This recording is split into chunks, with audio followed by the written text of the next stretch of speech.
Assalamualaikum warahmatullahi wabarakatuh. Kita masuk lagi di pertemuan yang sekarang masih tentang mata kuliah bioteknologi. Kita fokus kepada bioteknologi pada dunia kesehatan atau medis.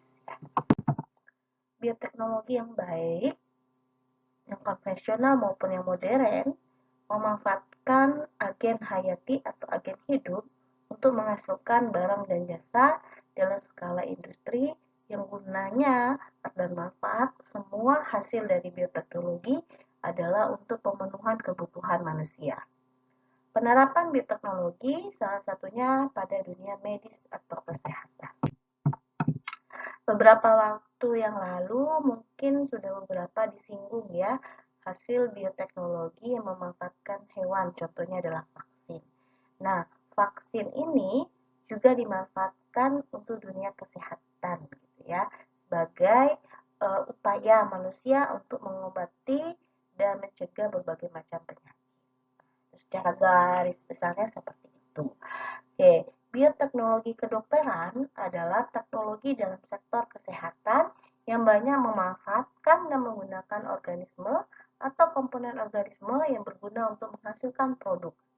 Nah, produk di sini digunakan untuk apa? Untuk proses diagnosa suatu penyakit, untuk proses pencegahan suatu penyakit, dan digunakan untuk proses pengobatan berbagai jenis penyakit, baik yang bersifat infeksius maupun non-infeksius terhadap penyakit genetis.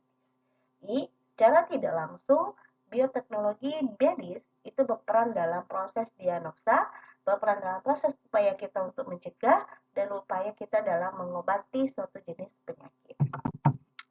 Penerapan bioteknologi dalam dunia medis atau kesehatan contohnya adalah antibodi monoklonal, kemudian interferon, lalu vaksin, terapi gen, dan pembuatan antibiotik. Oke, kita masuk yang pertama adalah antibodi monoklonal. Mungkin baru mendengar istilah ini, jadi antibodi monoklonal itu adalah proses atau penerapan bioteknologi medis yang mampu mengikat satu epitrop, itu berupa sel beta atau sel T, antibodi yang dihasilkan dalam jumlah besar secara in vitro. Jadi, antibodi monoklonal ini berperan untuk mengikat sel B atau sel T, yang mana hasil dari antibodi itu dihasilkan secara in vitro.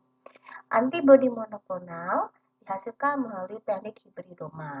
Teknik hibridoma ini ada 3 tahapan penting di dalamnya, yaitu imunisasi, fusi, dan kloning.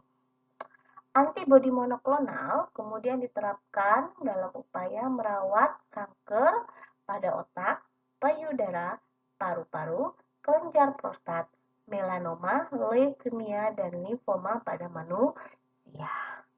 Jadi antibodi monoklonal itu diterapkan dalam proses perawatan atau pengobatan penyakit kanker. Nah, produksi antibodi monoklonal itu dengan cara menyisipkan antigen kepada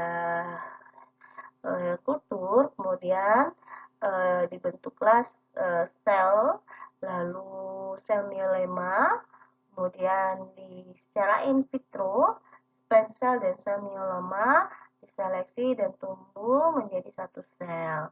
Nah, maka sel mieloma tadi memiliki sifat sama dengan antigen yang kita sisipi, gunanya untuk membentuk antibodi dalam upaya mengobati atau pengobatan penyakit kanker tadi. Jadi, antibodi yang dihasilkan itu memiliki sifat yang sama dengan antigen yang berperan sebagai antibodi bagi tubuh si penderita untuk membentuk atau melawan sel sakitnya. Yang kedua adalah terapi gen. Terapi gen merupakan bioteknologi dengan memasukkan gen yang menghasilkan protein yang diperlukan. Jadi, gen yang kita perlukan itu dimasukkan ke dalam protein, sehingga terapi gen ini protein yang dihasilkan itu sama dengan gen yang kita mau. Jadi gen yang bersifat bermanfaat itu dimasukkan ke dalam sel yang mengalami gangguan. Kemudian vektor dibawa oleh virus itu mampu menginfeksi sel inang dan mengirimkan DNA asing. Selanjutnya gen tersebut akan menggantikan gen yang menyebabkan penyakit. Jadi ada suatu sel yang kita masukkan gen ke dalamnya, kemudian kita menggunakan vektor yang dibawa oleh virus untuk menginfeksi sel inang sehingga mengirimkan DNA asing. Nah, gen tadi itu berperan sebagai akan menggantikan penyebab penyakit tadi. Di beberapa penyakit yang dapat diobati melalui terapi gen, itu contohnya adalah jantung, hemofili, diabetes, dan sebagainya. Terapi gen ini diaplikasikan untuk terapi kanker dan penyakit autoimun.